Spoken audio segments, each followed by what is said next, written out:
وَنُنَزِّلُ مِنَ الْقُرْآنِ مَا هُوَ شِفَاءٌ وَرَحْمَةٌ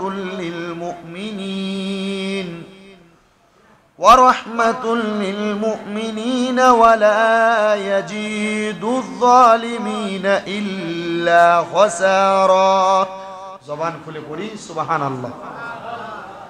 আল্লাহ পাক রব্বুল আলামিন কুরআনুল কারীমের মধ্যে বলতেছেন ওয়ানুনাজ্জিলু মিনাল কুরআন, আমি অবতীর্ণ করেছি, আমি নাযিল করেছি কুরআন, মা হুয়া শিফা, যারা মুমিন মুমিনদের জন্য মা হুয়া শিফা ওয়া রাহমাতুল লিল মুমিনিন, মুমিনদের জন্য শিফা এবং আরোগ্য থেকে রহমত পাওয়ার মাধ্যম হিসেবে। আল্লাহ বলেন, হে দুনিয়ার মানুষ, আমি আল্লাহ তাআলা কোরআন এমনে এমনে নাযিল করি নাই, আমি আল্লাহ তাআলা কোরআন নাযিল করেছি মুমিনদের জন্য শিফা এবং আরোগ্য লাভের, মানে রোগ থেকে নিরাময় পাওয়ার জন্য রহমত হিসেবে। 2 নাম্বার, আল্লাহ তাআলা বলেন ওয়ালা ইয়াজিদুজ জালিমিনা ইল্লা খাসারা, আল্লাহ তাআলা বলেন এটা অত্যাচারীদের জন্য ক্ষতি বৃদ্ধি করে। কেউ যদি অত্যাচারী, কেউ যদি মুনাফিকি, কেউ যদি বেঈমানি, কেউ যদি দুনিয়ার জমিনের মধ্যে জুলুম অত্যাচার করে আবার কোরআনকে ভালোবাসে, মুখ দিয়ে বলে, কোরআনকে তেলাওয়াত করে, এটা তাদের জন্য ক্ষতির কারণ হয়ে যায়। তো আসেন এক এক করে আমরা কোনটা লাভ এবং কোনটা ক্ষতি আমরা জানার চেষ্টা করি।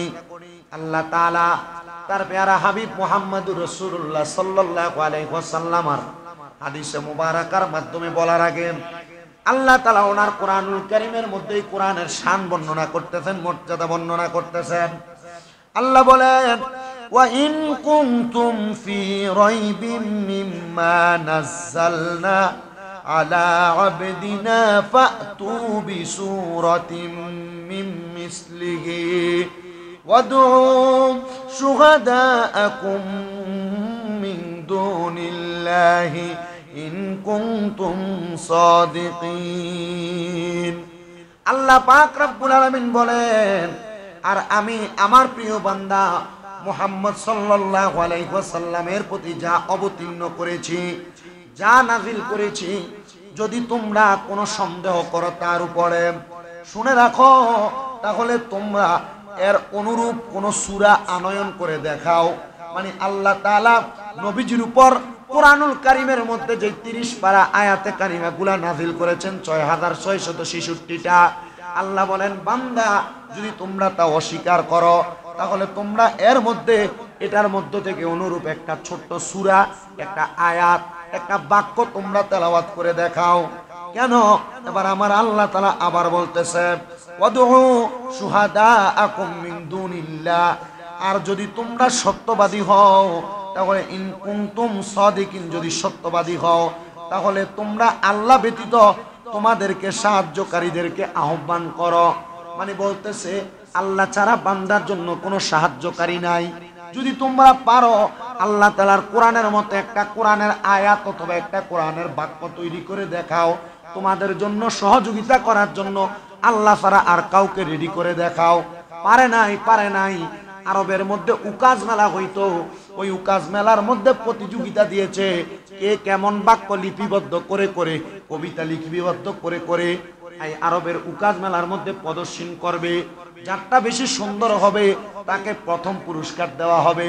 কিন্তু আল্লাহর নবীর প্রখ্যাত সাহাবী হযরত ওমর ইবনে খাত্তাব রাদিয়াল্লাহু তাআলা আনহু, উনি বলেন, আমি কোনো কবিতা লিখি নাই, আমি আল্লাহ তাআলার কোরআনের সর্বকনিষ্ঠ সূরা কাউসার আমি লিপিবদ্ধ করলাম, 3 আয়াত লিখলাম।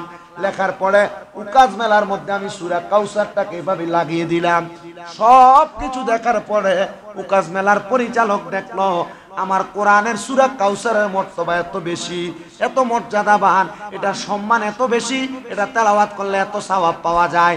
তখন আমি ওমর ইবনে খাত্তাব রাদিয়াল্লাহু তাআলা আনহু ওই উকাজ মেলার মধ্যে কোরআনের মহব্বতে প্রথম পুরস্কার পেয়েছি। জোরে জোরে বলি সুবহানাল্লাহ। আমার মুসলমানেরা, আল্লাহ এই জায়গার মধ্যে ক্ষান্ত হন নাই, কোরআনুল কারীমের ফজিলত বলতেছেন।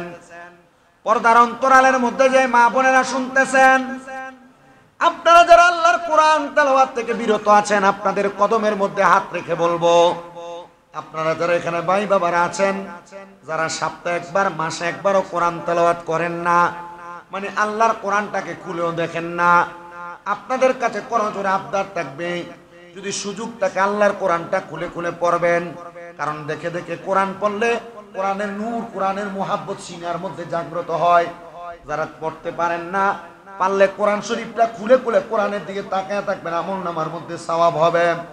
এবার আল্লাহ তাআলা বলেন, যদি পৃথিবীতে কোনো মানুষ আল্লাহ তাআলার কোরআনও না তেলাওয়াত করে, আল্লাহ তাআলার কোরআনকে হেফাজত নাও করে, আল্লাহ বলে ইন্না নাহনু নাযালনা যিকরা ওয়া ইন্না লাহু লাহাফিজুন,